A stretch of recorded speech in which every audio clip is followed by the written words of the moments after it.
Jordan Love is a top blank QB. 15. Okay. But I think we're going to keep climbing higher. We're going to keep climbing higher. It's just that core around him needs to keep evolving. Like he's being, I don't even want to say held back because again, like the young core is playing well. They're not even holding him back. They're a slingshot unit together. Yeah. And they need to like sling forward. That's like my analogy for I them. was impressed with the receivers last night. Very impressed. No, actually. that's why I don't want to take anything away from them. Like for where they're at in their careers, this is like I'm saying, like this kind of is like best case scenario for the Packers. Yeah. Yeah, I mean, Christian Watson's starting to snap. Jaden Reed's playing well. Dontavian Wicks has been well. Definitely making Dontavian Wicks is kind of coming out of nowhere. Yeah, it's kind of crazy. When you look at him, he looks like an NFL receiver, though. You know, no, he's built like that. Definitely an athletic guy. That's probably like the Packers have guys. They just need to keep getting older, right? Which is like the best problem to have. Like you have a bunch of guys that are not making any money. That just need to keep getting older and will start to make a little bit more money, but none of them are going to be demanding like humongo deals. Like you're a Packers fan, you're just in patient territory. Stay patient. I think the future is going to be very, very fruitful for you. Another person that played well, Romeo Dobbs. Like he needs his credit. Yeah, I mean, he's definitely one of them. Like we said, Courtland Sutton contested catch, crazy catch king. Romeo Dobbs is kind of like also in that archetype. The Packers have a very nice young receiving core. I mean, obviously, like even with Luke Musgrave out, Tucker Kraft's been playing well. Like I think the main thing for them is like I don't really know how much Aaron Jones really has left in the tank. They're gonna have to fix that run game. That's what I was just about to bring up. Is AJ Dillon is a great gadget to have on your team. And in terms of he's not, you don't look at him as a gadget guy. Be good. I'm saying like right. He's useful in a lot of situations.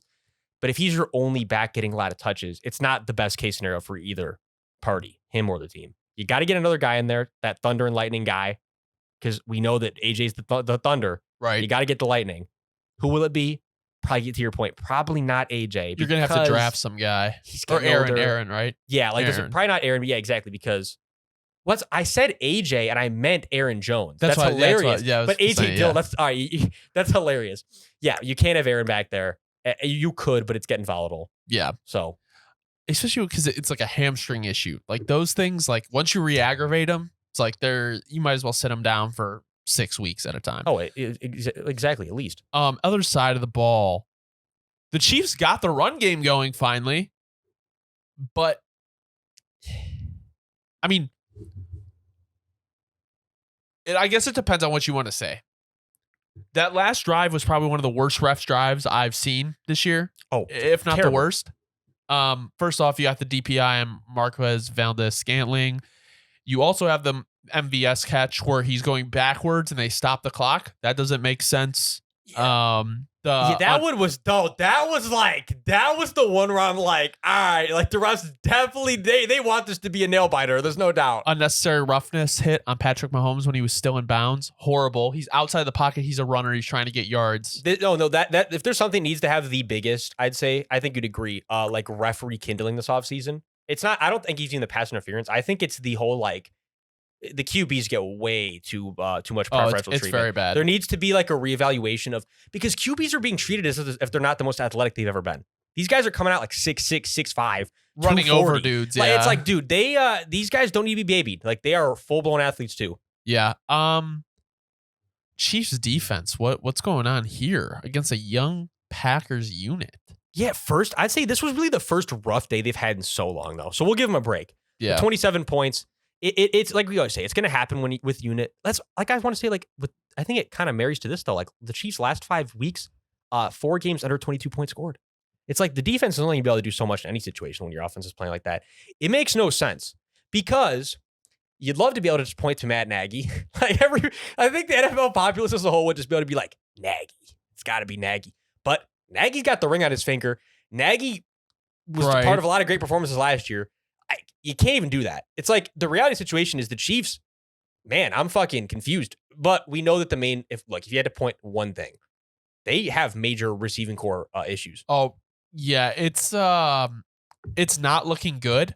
The bright spot, Rashee Rice is looking like they got their wide receiver one. Maybe not like, he's probably not like a high end guy, but like when you watch his burst, Like, when no, he gets the ball, future Pro Bowl guy, for like type of guy for sure, I'd say. He 8 receptions, 64 yards. Pairing with Kelsey was nice, but like after that, there's nothing. There's nothing after Rashee Rice and Travis Kelsey. I think if we could even go back to where this maybe even started being an issue, we can almost make like a timeline of this. I think just maybe where this whole offensive core issue became a really big thing. Was it where they drafted Clyde Edwards-Helaire? That might have been the first, because that's the thing is the Chiefs have been able to get away on Mahomes' value for so long with their draft capital. Like last year's draft class was an absolute hit. So I'm not even talking about last year's class.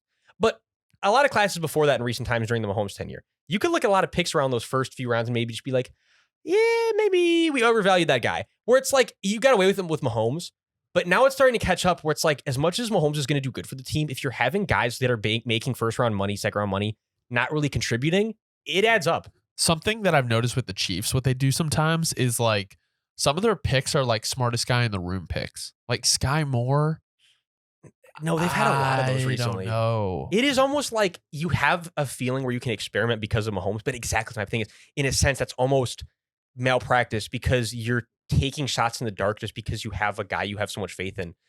But again, it's like if you're just banking on one guy to help you save your job, keep your title, keep you being the guy who's making all the right decisions, it's volatile. I mean, also like Kadarius Toney, they traded like a 3rd round pick for him.